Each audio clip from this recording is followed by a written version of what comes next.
Hello students, class 11th accountancy. आज का हमारा टॉपिक है rules of debit and credit session 3। Okay, ये जो वीडियो है हमारी इस टॉपिक की तीसरी वीडियो है ना। सेकंड वीडियो में हमने पढ़ा था ट्रेडिशनल अप्रोच। तो ट्रेडिशनल अप्रोच में जो रूल्स है उन्हें हमने वहाँ डिटेल में पढ़ा।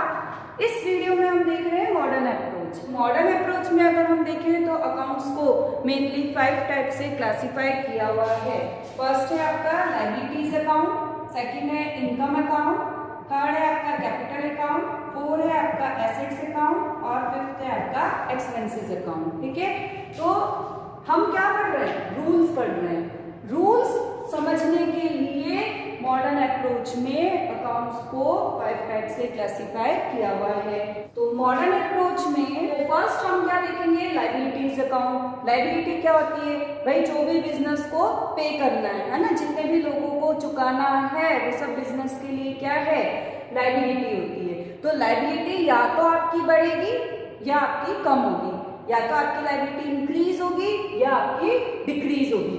तो यहां मैं आप लोगों को बता देती हूँ, ये डेबिटेड एक कॉलम बनाया हमने और दूसरा बनाया हमने क्रेडिटेड। ठीक है, हम कब उसे डेबिट करेंगे और कब हम उसे क्रेडिट करेंगे? देखो, लायबिलिटी अगर आपकी इंक्रीज होती है, बढ़ रही है ना, इंक्रीज हो रही है, तो आपकी क्या होगी? क्रेडिट होगी। और लायबिलिटी अगर आपकी डिक्रीज हो रही है ना, तो ये आपकी क्या होगी? डेबिट होगी। क्लियर? तो ये आपका एक पॉइंट क्लियर होता है। फिर से समझना, लायबिलिटी अगर आपकी इंक्रीज हो रही है तो क्रेडिट होगी, और लायबिलिटी अगर आपकी डिक्रीज हो रही है, कम हो रही है, तो डेबिट होगा। इनकम की अगर बात करें है ना, इनकम, रेवेन्यू या प्रॉफिट जो भी है, ये अगर आपके इंक्रीज होते हैं तो क्या होंगे? क्रेडिट होंगे। ओके, और अगर यही आपके डिक्रीज होते हैं, क्या? इनकम, रेवेन्यू और अकाउंट, तो ये आपके क्या होंगे? डेबिट होंगे। ओके, नाउ कैपिटल अकाउंट है ना। कैपिटल क्या होता है? जो भी ऑनर बिजनेस में इन्वेस्ट करता है, ऑनर, इन्वेस्टेड बाय ऑनर, है ना। तो कैपिटल अगर बिजनेस में इंक्रीज हो रहा है यानी बढ़ रहा है, तो क्या हो जाएगा? आपका क्रेडिट हो जाएगा। ओके, और कैपिटल अगर आपकी बिजनेस में कम हो रही है, डिक्रीज हो रही है, तो क्या हो जाएगी? डेबिट हो जाएगी। ओके, नाउ एसेट्स अकाउंट, संपत्तियां, है ना, मीनिंग आप बहुत अच्छे से जानते हैं। अगर एसेट्स आपकी इंक्रीज हो रही है तो क्या होगी? डेबिट होगी। और एसेट्स अगर आपकी डिक्रीज हो रही है तो क्या होगा? क्रेडिट होगा। नाउ एक्सपेंसेस अकाउंट, तो एक्सपेंसेस अगर आपके इंक्रीज हो रहे हैं तो क्या होंगे? आपके डेबिट होंगे। और एक्सपेंसेस अगर आपके डिक्रीज हो रहे हैं तो क्या होंगे? क्रेडिट होंगे। ठीक है, तो ये वो रूल्स है जिनके बेस पर आप अकाउंटिंग करेंगे। These are most important rules for accounting. आप इन्हें अच्छे से पढ़ें, अच्छे से समझें, तो आपको आगे कभी दिक्कत नहीं आएगी। ओके, अब इसे लर्न करने के लिए भी एक छोटा सा बताती हूँ मैं आपको। ये जो 3 पॉइंट्स है ना, देखो तीनों में सेम सिचुएशन हो रही है। अगर ये तीनों इंक्रीज होते हैं तो क्या हो रहे हैं? क्रेडिट। और अगर ये तीनों डिक्रीज होते हैं यहां तक, तो ये क्या होते हैं? डेबिट। तो हम इन्हें यहाँ पर एक सेपरेट बॉक्स करते हैं। ओके, और इन्हें आप कैसे ध्यान रखेंगे? LIC।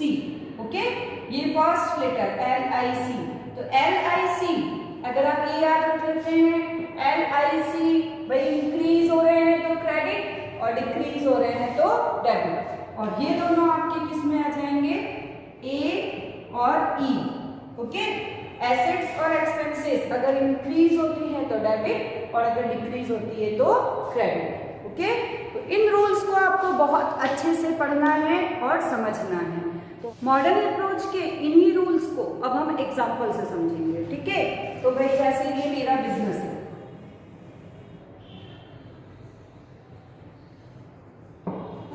ये मेरा बिजनेस है, बिजनेस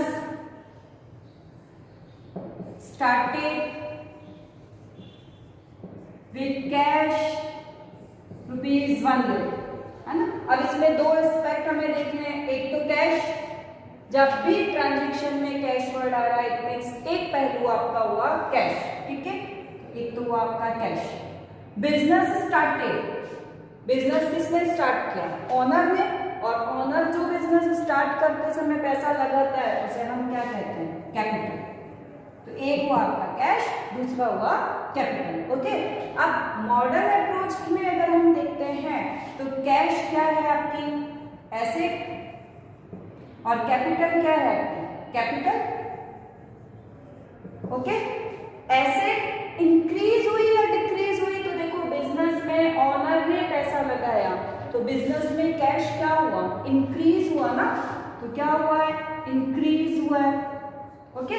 और ये अमाउंट जो है वो किस फॉर्म में इंक्रीज हुआ है, कैपिटल में, तो बिजनेस में कैपिटल भी क्या हुई है, इंक्रीज हुई है, ओके। एसेट्स जब इंक्रीज होती है तो क्या करते हैं, डेबिट, और कैपिटल जब इंक्रीज होती है तो क्या करते हैं, क्रेडिट। तो आपका कैश अकाउंट क्या होगा, डेबिट, और कैपिटल अकाउंट क्या होगा, credit. Clear. Now second transaction, चलो हम यही कर देते हैं। Second transaction, purchased goods for ₹10,000, है ना। तो देखो अमाउंट आ रहा है इट मींस कैश, क्योंकि हमें ये नहीं दिया ट्रांजैक्शन में कि ये क्रेडिट है या कैश, तो हमने कैश ट्रांजैक्शन माना। परचेज्ड गुड्स, तो मैंने क्या बताया था आपको, जब भी गुड्स परचेज करते हैं तो कौन सी टर्म होगी हमारी, परचेज, ओके। कैश क्या है आपकी, एसेट्स, परचेज क्या है आपके, एक्सपेंसेस।